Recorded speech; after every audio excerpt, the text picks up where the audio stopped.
이슈 투데이. 네, 오늘 이슈 투데이에서는 LA 타임즈의 박종찬 기자와 이야기를 나눠봅니다. 어서 오십시오. 네, 지난주 많이 바쁘셨죠? 너무 바빴습니다. 네, 이 4.19 30주년이 바로 금요일이었었는데 정말 LA 타임즈를 비롯한 주류 언론들도 정말 많은 보도를 한 것 같습니다. 이 LA 타임즈는 주로 어떤 내용이었습니까? 네, LA 타임즈는 10기가 넘는 4.19 관련 기사를 지난주에 선고했는데요. 네. 조금 이따가 몇몇 기사를 좀 자세하게 소개해드리겠습니다만 그 여러 관점으로 4.19를 봤습니다. 일단 강형원 전 LA 타임즈 사진 기사의 목소리와 함께 1992년과 2022년이 오가와 웨스턴 거리를 비교했는데요. 가주마켓이 있는 곳이죠. 네, 그렇죠. 그 강영원 기자분은 한인분들이 가주마켓 옥상에서 어떻게 자신들의 비즈니스를 방어했는지 증강 현실을 통해서 소개했습니다. AR 레고도 하죠.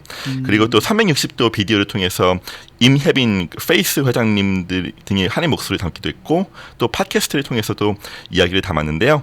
칼럼이나 기사들도 많이 나왔습니다. 사우스 LA의 라티노 커뮤니티 그리고 그 지역의 경제적 발전, LA 주민들이 보는 인종 간 관계, 4.19에서 라티노 커뮤니티가 한 역할들도 소개를 했습니다.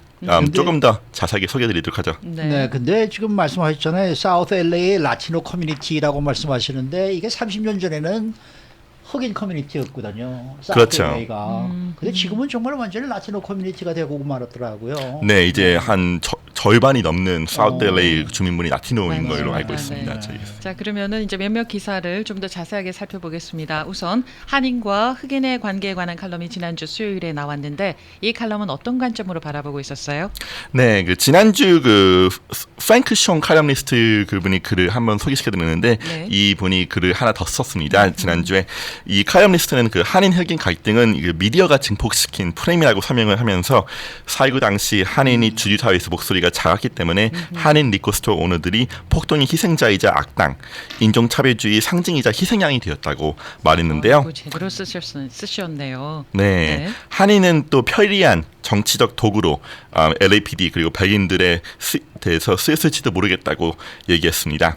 그리고 또 미디어는 인종 갈등에 대해서는 보도를 많이 하면서 갈등을 메꾸기 위한 노력들에 대해서는 보도를 하지 않고 있다는 얘기를 LA 타임즈에 있었던 존 H. 리 전 기자와 장태안 UC 리버사이드 교수의 말을 인용하면서 얘기를 했습니다. 아마 LA 타임즈에서 이런 식의 컬럼이 나온 건 아마 처음이 아니었나 30년 만에. 그렇죠? 참 오래 걸렸습니다. 네, 처음이었어요. 이 사실 그 전에는 뭐 항상 이 코리안 커뮤니티와 블랙 커뮤니티의 이게 갈등이 정말 심각하다. 매번 뭐 이런 식의 칼럼이 나오면서 그 이 4.19가 이제 하늘간의 갈등 때문에 벌어진 것처럼 이렇게 이제 쭉 써왔었는데 이번에는 좀 정말 제대로 좀 그러한 기사가 나와서 한결 마음이 좀 저거 했습니다. 네, 제 기사는 아니지만 또 칼럼니스트 분이 쓰신 기사를 보면서 저도 좀 마음이 좀 편해진 것 같습니다. 또한 다른 컬럼니스트는 이 4.19를 어떻게 기억해야 하는지에 대해서 기사를 썼는데 정확하게 어떤 내용이었습니까? 그 샌디 뱅크스의 그 흑인 칼럼니스트 분이 이제 쓴 글인데요. 그 4.19를 직접 취재했던 분이기도 합니다. 그 4.19에 대해서 매년 기획 기사를 쓰는 것이 된 상처를 다시 여는 것이 아닌가라고 생각했다고 뱅크스 칼럼니스트 분은 말하셨는데요. 이런 얘기를 하면서 그 모든의 해리스 분이 말을 전했습니다. 해리스 씨는 왜 이 고통스러운 에피소드를 다시 얘기해야 하는지 모르겠다면서 흑인 커뮤니티 수치심이 전면에 드러날 것이라고도 말했는데요. 하지만 이 칼럼니스트 분은 자기가 10년 전 그 조만철 이사님과 만난 얘기를 하면서 이런 것에 대해서 생각을 바꾸기 시작했다고 말하셨습니다.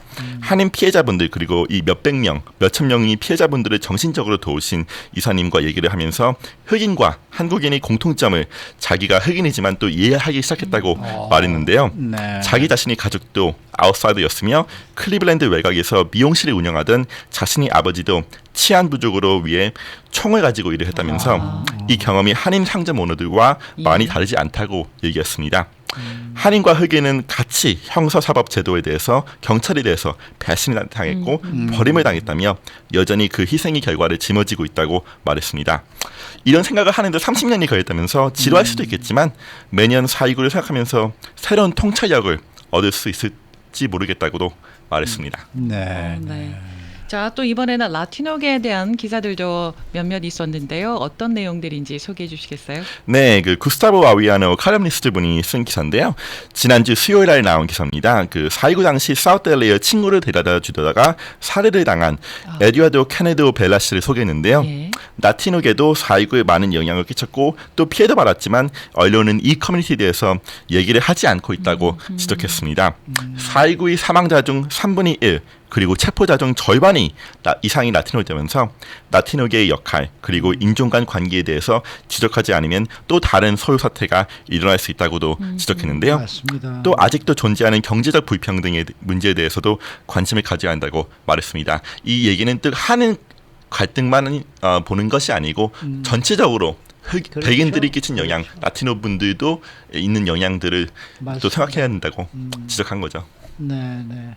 그 뭐 사실 한인 커뮤니티에서 비즈니스를 하시는 분들이 굉장히 소규모 비즈니스를 하시는 분들이 굉장히 많은데 대부분 거의 뭐 100%일 거예요. 종업원들 쓰시는 그런 걸 보면 종업원들은 대부분이 라티노거든요. 그렇죠. 그러니까 이 라티노 커뮤니티와 코리안 커뮤니티 간에 이러한 것도 이제 우리가 지금부터 더 어떤 문제가 들지 않도록 처음부터 좀 잘 자리를 잡아가면서 갔으면 좋겠는데 네. 그것도 그렇게 쉽지가 않은 아마 상황이 될 거라고 봐요. 그렇죠, 그렇죠. 제가 식당에서 라티노 직원에게 물을 좀 달라고 그랬어요. 그랬더니 물을 저에게 가져다 주면서 물 여기 있어 이러고 주는 거예요. 아. 그 라티노 직원을 나무라는 게 아니고 그 라티노 직원에게 우리 한인분들이 늘 그런 식으로 말씀을 하지 않으셨을까요? 그러니까 그분은 한국말을 그렇게 배우신 거죠. 그렇죠. 네. 그래서 자기는 아무 생각 없이 물 여기 있습니다라고 말하고 싶은 그 내용을 물 여기 있어 이렇게 말을 했다고 저는 생각을 하는 거예요. 그렇죠. 그래서 우리 라티노 직원분들에게도 좀 존댓말을 좀 해주셨으면 정말 좋겠어요. 그게 우리에게 다시 돌아오잖아요. 그렇죠, 네. 그렇죠. 네. 라티노 그 직원분들을 또 대하는 태도도 네네. 많은 그 영향을 끼치고 그러네요. 또 사실 달라져야죠. 그렇죠. 그 비즈니스 분들이 사실 많이 어렵죠. 지금도 많이 어려우시지만 이제 그 노동법이나 이런 문제도 그 좀 공부라고 하기보다는 이제 그 좀 알아가는 노력을 좀 하셨으면 좋겠다는 얘기도 좀 들을 수 있습니다. 네네. 어제 좀 함흥냉면 투고 시켜서 가서 먹었는데 냉면도 투고가 됩니까? 함흥냉면이 돼요. 네네. 근데 그 함흥냉면 만드시는 분이 라티노 분이 만들고 계시더라고요. 아, 그래요? 네. 근데 우리 입맛에 어떻게 그렇게 잘 맞추는지 말이죠. 네. 또 이 사우스 LA 지역의 경제적 부흥에 대해서도 이 기사가 나왔는데 렌트는 올라가지만은 지역 주민들의 삶은 나아지지 않고 있다. 뭐 젠트리피케이션 얘기죠, 이게. 그렇죠, 그렇죠. 네. 뭐 저도 제 기사도 이제 한인타운 젠트리피케이션 얘기도 했지만은 이제 사우스 LA의 렌트도 그 원베드에 3,700불이 넘게 올라가고 있는 지역도 있다고 네네. 얘기했습니다. 깜짝 놀랐습니다. 3,700불이라는 게 참 어마어마한 그 단위잖아요. 하지만 사우스 LA 지역은 그 그로서리 스토어 그리고 좋은 직업 등이 부족하다고 이 기사는 지적했는데요.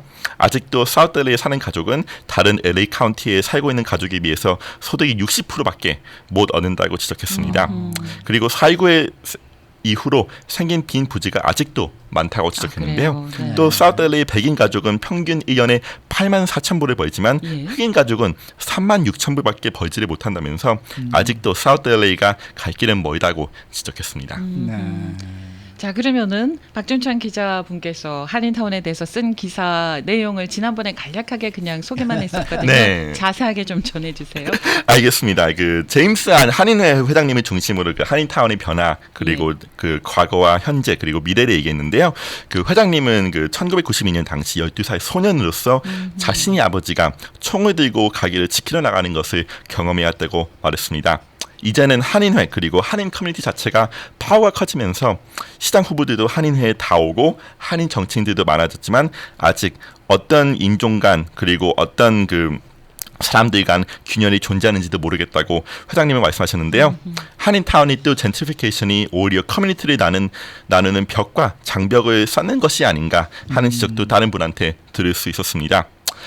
하지만 또 기사를 마치면서 그 한인타운이 가장 LA 같은 그 LA 구역이라는 걸 이번 취재를 통해서 소개하려고 했는데요. 그 라티노가 흑인 분들이 이제 한인에서 도움을 많이 얻었고 아하. 또 그 엘살바도에서 온 이민자와 한인 이민자가 또 그 H.O.T 그 한국 그 아이돌 그룹을 통해서 교감을 더 나눌 수 있다고 아, 그래요? 네, 그것도 소개를 했습니다. 그리고 또 그 프랭크 숑 칼럼니스트 분들이 얘기했지만 그 히스패닉 분들이 그 한인타운에 있는 타이 식당에서 팟타이를 먹으면서 파티를 하는 곳도 한인타운이고 또 한인 분들이 그 올림픽길에 있는 그 유명한 식당이죠, 멕시칸 식당 그 구아틀라 걷자에서 그 몰래 먹으면서 그 얘기를 나누는 것 이런 얘기를 하면서 뭐 무슨 큰 도네이션이나 프로젝트를 하는 것도 중요하지만은 인종 간 관계 발전은 한 명 한 명 그 작을 수도 있지만 모으면 큰 그런 방식으로도 나갈 수 있다는 그 얘기를 좀 하고 싶었습니다. 네.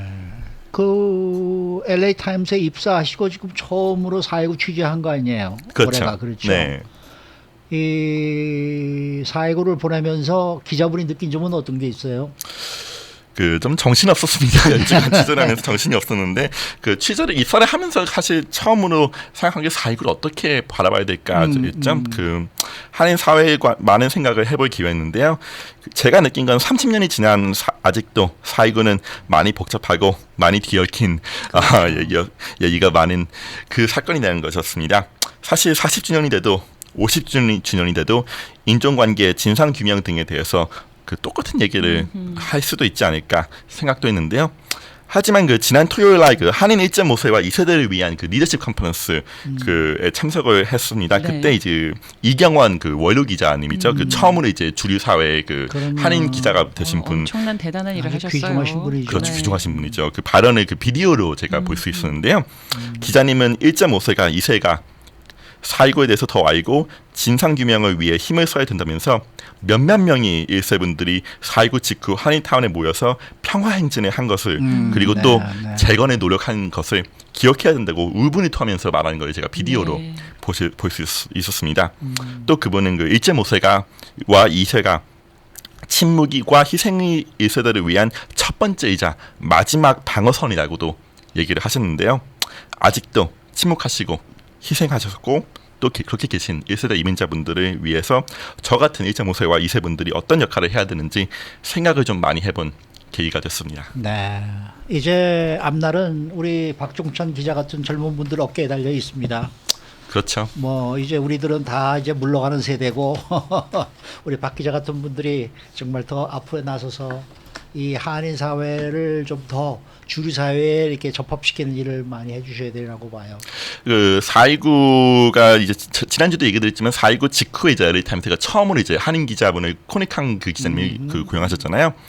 그리고 또 제가 이번 취재를 하면서 그 많은 분들이 제가 LA 타임스에 있어서 참 얼마나 그 프라우드하고 한지 모르겠다고 그 네. 얘기를 좀 많이 들을 수 있었습니다. 뭐 그렇죠. 저도 그렇게 생각하면 이제 제가 이제 커뮤니티 어치브먼트라고 좀 생각을 좀 해볼 기회가 좀 많이 있었는데요. 그 저만이 싸운 것이 아닌 커뮤니티 전체가 제가 LA 타임스에 있기를 위해서 싸운 그 생각을 좀 많이 해볼 기회였습니다. 네. 그래서 커뮤니티를 위해서 얼마나 큰 도움을 제가 줄 수 있을지 그리고 또 줘야 하는지 그런 생각도 많이 해볼 기회였습니다. 가슴이 뜨거운 만큼 어깨도 많이 무겁겠습니다. 아니 그리고 이 그렇죠. 방송을 들으시는 우리 한인 분들도 이런 이제 젊은 우리 2세 기자들 한인 기자들 이 박종천 기자 같은 분들을 좀 많이 격려해 주시고 그럼요. 힘을 좀 주셔야 네. 돼요. 그렇습니다. 감사합니다. 노력하겠습니다. 고맙습니다. 오늘 말씀 잘 들었습니다. 감사합니다. 네, 지금까지 LA 타임즈의 박종찬 기자와 이야기 나눴습니다.